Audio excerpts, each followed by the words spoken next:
और आदमियों को देखने जाना, उससे मिलना, उससे मुलाकात करना, यह अल्लाह के हबीब सल्लल्लाहु अलैहि वसल्लम की सुन्नत है। मेरे भाइयों, इंसान आजकल अपनी इस जीवन में, अपनी इस ज़िंदगी में इतना बिजी हो चुका है, इतना दुनिया में मस्त और मगन हो चुका है कि अपने ही रिश्तेदार, अपने ही अकारिब, अपने ही घर वाले उसे देखने के लिए न मौका है न फुर्सत है। मगर वही आदमी, जिस आदमी का इंतकाल हो जाता है, तो फिर हमारी बच्चियां, हमारे बच्चे, हमारे बूढ़े, हमारे जवान, हमारी घर की औरतें रोने धोने के लिए एकदम से तैयार होकर के जाती है कि उस महफिल में जाकर, उस मजलिस में जाकर मरने वाले की माँ, मरने वाले के बाप, उनके भाई, उनकी बहन जैसे रोना धोना जिस अंदाज में, जिस तरीके में करती हैं, तो आने वाले रिश्तेदार अकारिब भी वैसे ही जोर जोर बोल बोल कर अपनी ज़िंदगी के उस हालात को, जैसे वो बोलते थे, जैसे वो बातचीत करते थे, कैसे वो रहते थे, कैसे वो खाते थे, कैसे वो पीते थे, सारी चीज़ों को इकट्ठा करके अपने दिमाग में हाजिर करके बोल बोल करके रोती हैं। इतना क्यों रोती हैं? उसके साथ मोहल्ले वाले, पड़ोसन की औरतें भी आकर के रोती हैं, ताकि कल जा कर के मोहल्ले वाले ये ना कह सकें कि फलाना की अम्मा मर गई, उसकी बच्ची, उसकी आंखों से एकदम हम जरा सा भी आंसू नहीं देखें। फलाना का बेटा बाप से इतना मोहब्बत करता था, मगर जब मर गया तो उसके आंख में जरा सा भी पानी हमने नहीं देखा। मेरे मोहतरम बुजुर्गों और दोस्तों, कुछ औरतें ऐसी भी आती हैं खालिस रोने के लिए, ताकि मैयत के घर वाले कल जाकर के उसकी तारीफ करें, उसकी अच्छाइयों को बयान करें, मोहल्ले में उसकी तारीफ हो, उसके चर्चे हों कि फलाना फलाने की मैयत में आई थी तो बहुत ज़्यादा रो रही थी, इस तरह से रो रही थी, दिल उसका बड़ा नरम था, फलाना था, ऐसा था। मेरे भाइयों, अल्लाह के हबीब सल्लल्लाहु अलैहि वसल्लम ने ऐसे रोने से, पीटने से, अपने खद्दो खाल, गाल नोचने से, सर के बाल खींचने से मना फरमाया है। ऐसा करना हमारी शरीयत में जायज़ नहीं है। हम मुर्दे के पास आकर के रोना धोना, इन सब चीज़ों को हम बंद करें। अल्लाह के हबीब सल्लल्लाहु अलैहि वसल्लम ने जिन चीज़ों की हमें नसीहत फरमाई है, उन नसीहतों को कबूल करना चाहिए। हालांकि मेरे नबी जनाब मोहम्मद रसूलुल्लाह सल्लल्लाहु अलैहि वसल्लम ने फरमाया कि तुम बीमार शख्स को उसके पास जाओ, उसकी तीमारदारी करो, उसके खैरियत पूछो।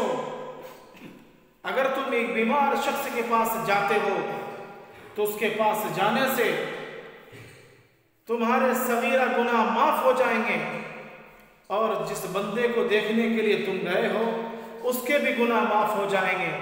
अल्लाह के हबीब सल्लल्लाहु अलैहि वसल्लम ने आगे फरमाया कि वो शख्स जो एक बीमार आदमी को देखने के लिए जाता है, सुबह अगर जाता है तो शाम तक उसकी मग़फ़िरत के लिए 70,000 फरिश्ते दुआ करते हैं, और अगर शाम को जाता है तो सुबह तक 70,000 फरिश्ते उसके लिए दुआएं करते हैं। ये मेरे नबी सल्लल्लाहु अलैहि वसल्लम का फरमान है। मगर हम हैं कि बीमार आदमी जब तक बीमार रहता है, बिस्तर पर लेटा रहता है, उससे मिलने का हमें फुर्सत नहीं, सवाब हमें कमाने की आदत नहीं, सवाब हमें जो मिलेगा उससे मिल लेने के बाद उसकी हमें कोई फुर्सत नहीं और दिल में ख्याल नहीं। मगर वही आदमी जब मर जाता है तो उसके घर आकर रोने धोने के लिए फुर्सत हमें बहुत ज़्यादा है।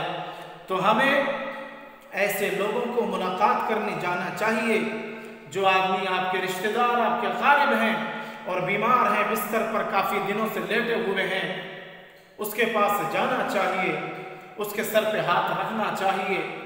ये मेरे नबी जनाब मोहम्मद रसूलुल्लाह सल्लल्लाहु अलैहि वसल्लम की सुन्नत है। तो जो सुन्नत है हमने उसको छोड़ दिया, और जो सुन्नत नहीं है, जो गुनाह है, उन गुनाह के कामों को हमने अपने सर पर लाद लिया। कल क़यामत का मैदान होगा। जनाब मोहम्मद रसूलुल्लाह सल्लल्लाहु अलैहि वसल्लम फरमाते हैं, अल्लाह रब्बुल आलमीन कल क़यामत के दिन फरमाएगा, ए मेरे बंदो, मैं बीमार था, मैं परेशान हाल था, तुमने मेरी परेशानियों को देखने का मौका ना निकाला, मौका ना मिलाया। लोग कहेंगे, ए मेरे रब, आप कैसे परेशान हाल, आप कैसे बीमार? अल्लाह रब्बुल आलमीन जवाब देंगे, मेरे बंदे, फलाना मोहल्ले में, फला जगह में एक आदमी बीमार था, तुमने उसे देखने के लिए तुम्हें मौका ना मिला, उसके पास सर पे हाथ रखने के लिए तुम्हारे पास टाइम ना मिला। आगे अल्लाह रब्बुल आलमीन फरमाएंगे, ए मेरे बंदो, मैं प्यासी हालत में था, मुझे बहुत सख्त प्यास लगी थी, मैं उस प्यास की खातिर में बड़ा परेशान हाल था, मेरी प्यास ना बुझी, मुझे बहुत तकलीफ महसूस हो रही थी। अल्लाह रब्बुल आलमीन के सामने वो सारे बंदे कहेंगे, ए मेरे रब, आपको प्यास कैसे लगेगी? आपको प्यास नहीं लग सकती, आप तो इन सब चीज़ों से दूर है।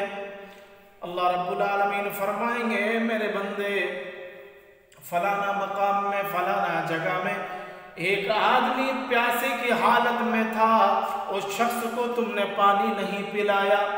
अगर उसकी तीमारदारी तुम करते, गोया कि तुमने मेरी ज़ात पर यकतायत की और मेरी ज़ात पर भरोसा करने की और मुझे मानने की बात तुमने की है।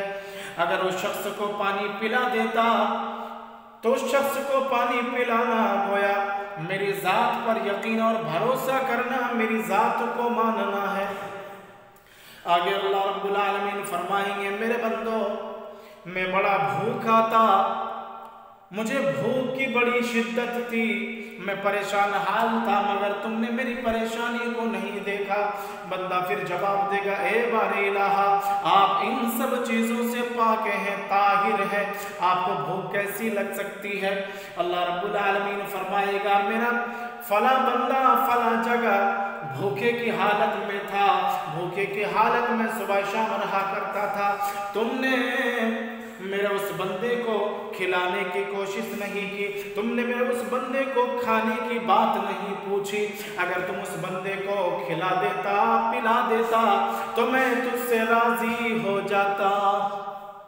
मेरे भाइयों, एक परेशान हाल है, उसकी परेशानियों को आप देखें, एक भूखा है, उसके भूख को आप देखें, अपनी परेशानियों में मुब्तला है, उस परेशानियों से उसको दूर करें, यह अल्लाह की खुशनुदी के लिए है। और जब आप किसी आदमी परेशान हाल को आप देखेंगे, परेशानी मुसीबत में उसको आप देखेंगे, भूखे को आप खाना खिलाएंगे, प्यासे को आप पानी पिलाएंगे, बीमार शख्स को उसे तंदुरुस्ती आप अता फरमाएंगे, तो अल्लाह रब्बुल आलमीन आपसे राज़ी होगा, आपसे खुशी होगा। मगर बीमार आदमी को हम न देखने के लिए जाते हैं और न प्यासे को हम पानी पिलाते हैं, न खाने वाले को, भूखे को न हम खाना खिलाते हैं। इन जब सब चीज़ों से हम काफ़ी दूर हैं।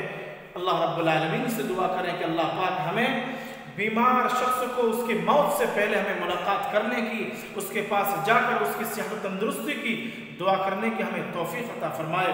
व आखिर दावाना अनिल हम्दुलिल्लाहि रब्बिल आलमीन।